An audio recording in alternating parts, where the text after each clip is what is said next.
So, Don Brothers episode 35, Origami Song. This episode picks up where we last left off, where Ainu brother had been arrested after Kijino turned him in, and he gets taken to the detention center where he's interrogated by not some random lady, thanks to my comment section. It was actually Haruka's aunt, which I had no idea. Because she's a minor character and she's barely had any appearances, I kind of forgot about her.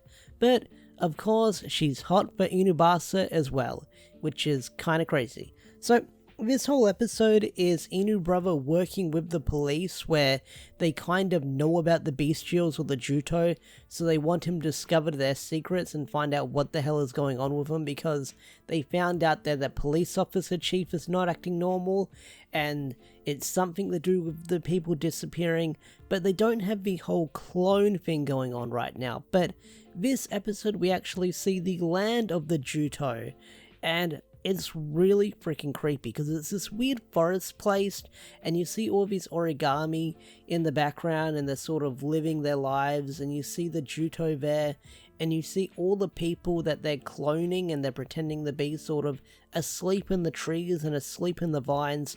It's this really creepy vibe, but not only that, they've got this choir music of someone singing in the background, which is why it's called the Origami Song.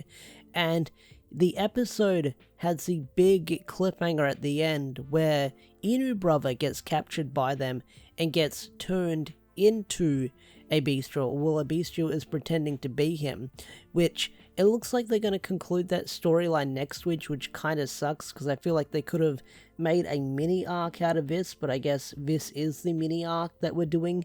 But it's really wacky to see Inu brother's actor sort of pretending to be one of the bestials, where he wrecks the ramen shop at the end and he's folding the pieces of paper into the origami crane and he's making cat noises. That was really wacky, really silly. But another really wacky and a really silly moment was at the start of the episode where Kijino is feeling guilty and he's sort of like swirling around his iced coffee.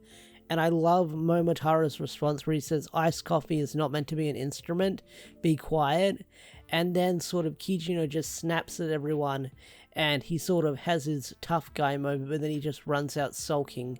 But freaking hell, this episode was like really wacky and really over the place, because we've got Miho Natsumi, where it seems like she's got all her memories back, but it doesn't seem like it because she's still being a bestial running around. So she's just playing the two of them, where she's sort of playing them like a fiddle to their advantage, where she's pretending to be in love with Tsubasa again, but then when Kijino approaches her on the street, she pretends she doesn't know him, and she's acting like Natsumi again. So it's really hard to see what her endgame is, because she's one of the higher-ups in the bestial when it comes to whatever, what is she again? She's the crane, if I remember correctly. She's really high up in being the crane with all these different rankings with the bestials. So they've got some big plan. But learning about their world and where they came from, we sort of get teased about it by Momotaro's foster parent, where there's this really funny joke where Inu brother learns that he's the one who raised Momotaro, and Inu brother's response is, "Wow, you were kind of a shitty dad." That got a laugh out of me, because you feel like you think he's going to keep getting thrown out of the prison when visiting times is over, but that's not the case. Like, Momotaro's foster father is there to give vague information about the law in Don Brothers going on, which we still got to discover what the hell is up with that guy and why he's in jail. They've kind of hinted at it because he was thrown in jail for raising Momotaro or something like that, but we don't have a full answer, and I do wonder if Momotaro's foster parent is going to be some kind of final boss in the series. Like, he's more powerful than we think, and that's why he's locked in this jail cell.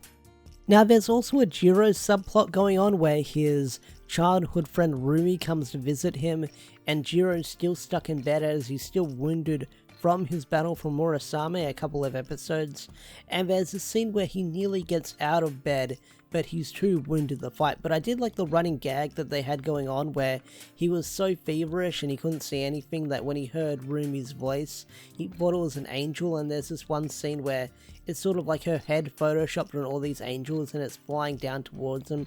That got a laugh out of me with how silly it was, but yeah, Jiro's still out of the battle, but it looks like in the episode preview he'll be joining back once again, because we'll be seeing the super duper mech combination between the Phoenix and Don Oji Taijin and Dora Dragon. So we'll be seeing that. But speaking of Momotaro and his Phoenix power-up, we also see it utilized in an interesting way when using the avatar change, and that is when he can change into other Sentai teams. We can see him sort of adding his Phoenix armor to it, sort of giving them, those older suits from Super Sentai, their own battleizer.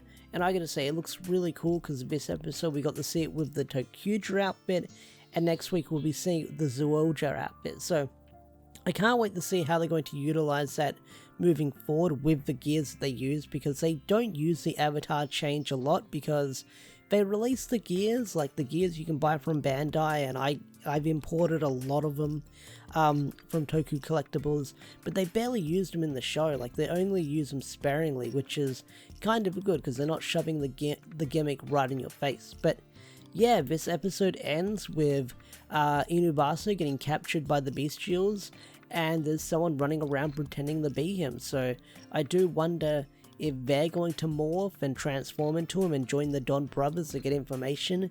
But it did look like at the end of the episode you've got sort of Tsubasa confronting his bestial form near the end of the episode. So we'll find out how he escapes from the bestial place next week.